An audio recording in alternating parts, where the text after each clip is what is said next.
Oi galera, eu sou DWAYNE ROBERTS, essa é a Toolbox.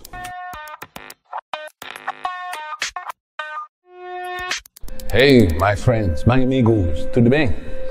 Eu quero falar sobre pecador, about sin.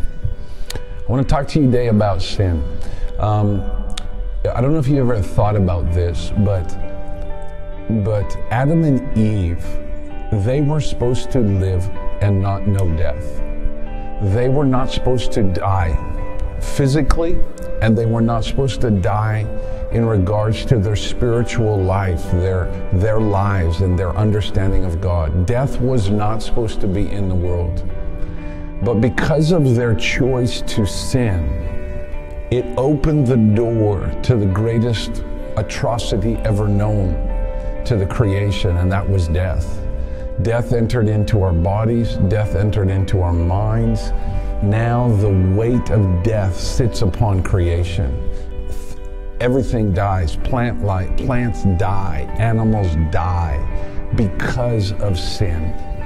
And my fear is that right now in current culture, we do not understand the power that sin brings to the human heart, to your life.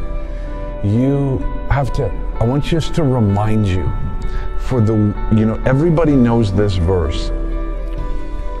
Romans 6, verse 23. For the wages of sin is death. Sin destroys everywhere it grows. Wherever you find sin, you find death and chaos. You find people in bondage. You find them hating their sin. And right now, within the earth, there's tons of deception and lies. Don't worry about it. It's okay. No, this is the way you were created. You were created this way to experience everything that your heart has. You were created to walk into what you have. And I just think that is not even remotely true. We are living a deceived life, a deceived thinking, if we think that what is in your heart you have freedom to do. Because we have to understand that we were born into sin.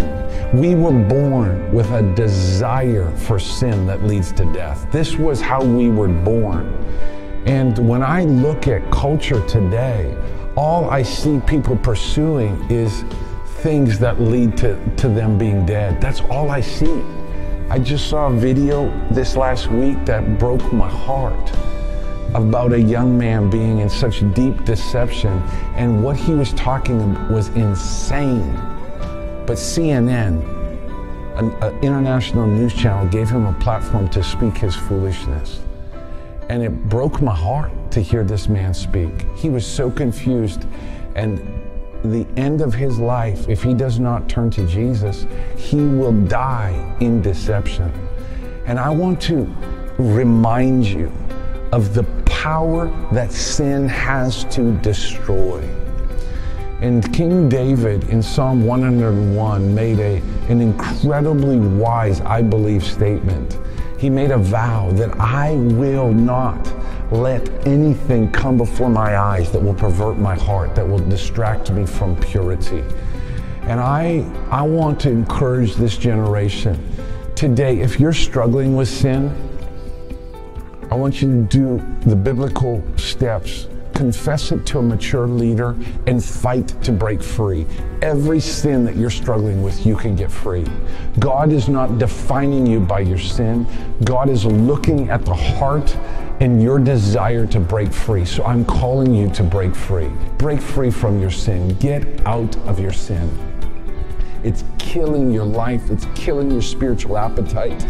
Sin will destroy your life.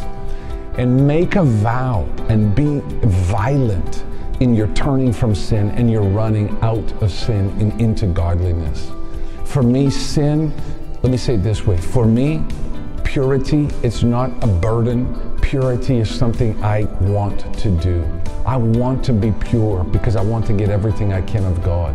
And the pure in heart, they will see God. And I want this generation to see God. So I'm calling you, be aware of the destructive power of sin. Turn from sin. Radically pursue God, and it will be powerful. I look forward to what God wants to do in this generation and in your life. God bless. Até próximo.